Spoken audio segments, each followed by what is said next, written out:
Now that we know Embark Studios have delayed Ark Raiders into 2023 so that they can add a PvP mode as well as not have to launch two games concurrently, what lies ahead of us for the FPS currently codenamed Project Discovery, which will now be their first game to launch?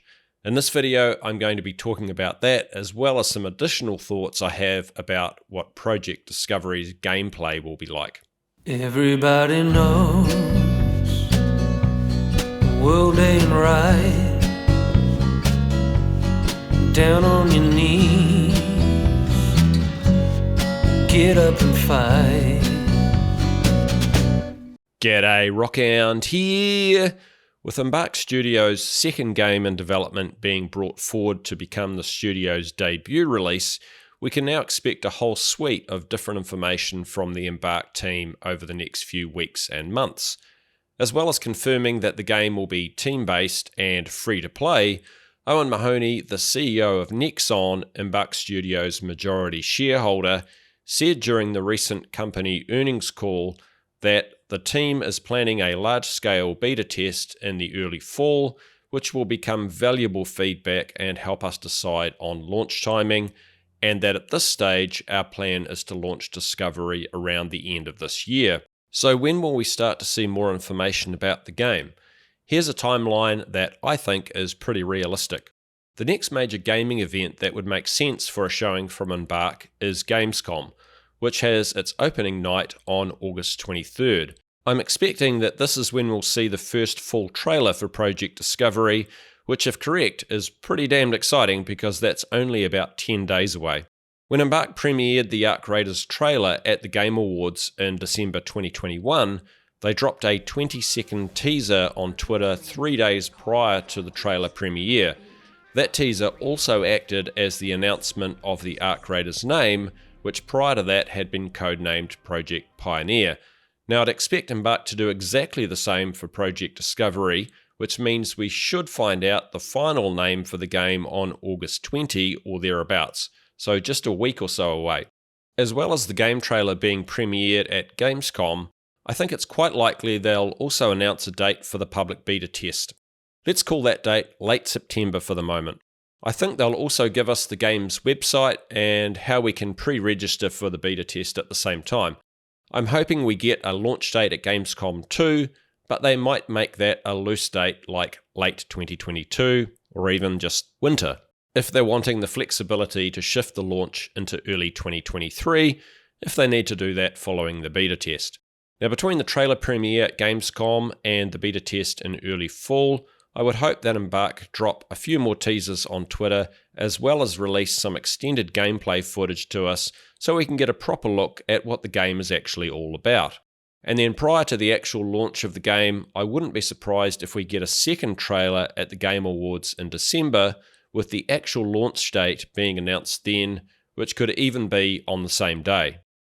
Okay, so that's my thoughts on the timeline for the marketing leading up to Project Discovery's release. But now that we know that this is going to be the first game that we're going to get to play from Embark Studios, we can actually start to talk about the game a bit more. I've previously created a detailed analysis of the only teaser we've had so far for Project Discovery. You can click on the link above to watch that breakdown video. The 7-second low-res teaser was tweeted out by Embark in early November last year. There's a couple of particular aspects of the game that I didn't really cover in that original breakdown video that I think warrant a bit more discussion now that we know it's a team-based game. From the teaser, we can see that even though there's going to be lots of close-quarters combat set in an urban environment, that urban setting itself is set within some type of stadium or arena, which also provides lighting for nighttime rounds. I'm expecting from this that the gameplay will basically be team versus team, trying to complete some sort of objective before being eliminated one by your opponents. This concept art and the 7-second teaser both show that when players are eliminated, their bodies release gold coins. At a guess, these coins could be a prize that is essentially passed on to the player that came out on top in the 1v1, meaning that as players are eliminated, the remaining players become of higher and higher value to eliminate. That wouldn't necessarily drive players together though. The driving force to move into combat in Project Discovery is as yet a mystery. I do hope, however, that it's not a closing circle. The FPS genre doesn't really need another battle royale. More importantly though, whatever the pressure is within the game that forces players into combat, team-based games like this all have a common problem that developers have to come up with a solution for. And that's, what do you do with teammates that are eliminated and are waiting for their buddies to finish the game? It's easy for them to get bored while being forced to the sidelines, waiting for the next round, especially if you happen to be that person that has the least skill when playing with your best mates. You're going to end up feeling like you spend more time waiting than you do contributing to your team's success. As an example, Call of Duty Warzone deals with this issue in multiple ways. Firstly, by throwing you into the Gulag, which is essentially a side game where you compete one-on-one with another eliminated player to earn the right to spawn back into the game by eliminating them. You can also have your teammates buy you back into the game, but that relies on them having the in-game cash, the opportunity, or the will to do that. Your chance to play again is then left up to someone else and some luck. Lastly, if you can't get back into the game for whatever reason, you can spectate other players, which is kind of the lowest reward that you can be offered for your precious game time in this situation. Now, I think it's possible that Embark Studios may have come up with a unique alternative to these options, and it's this wrecking ball that you see here in the teaser that I've been thinking about for this. When eliminated players are sent to the sidelines, they might still be able to contribute to their team's victory by taking the controls of a crane that smashes a wrecking ball through the map, destroying whatever it hits. This would keep you more engaged while you wait for the opportunity to compete in another round, because you're actually still playing in the round. And for some players who might enjoy playing with their mates but haven't really developed great gunplay skills, this might actually become their specialty, knowing that they're likely to get knocked out early on, but they're an absolute animal with the wrecking ball, and eliminating their team's opponents neatly from the sidelines would make them feel really valued.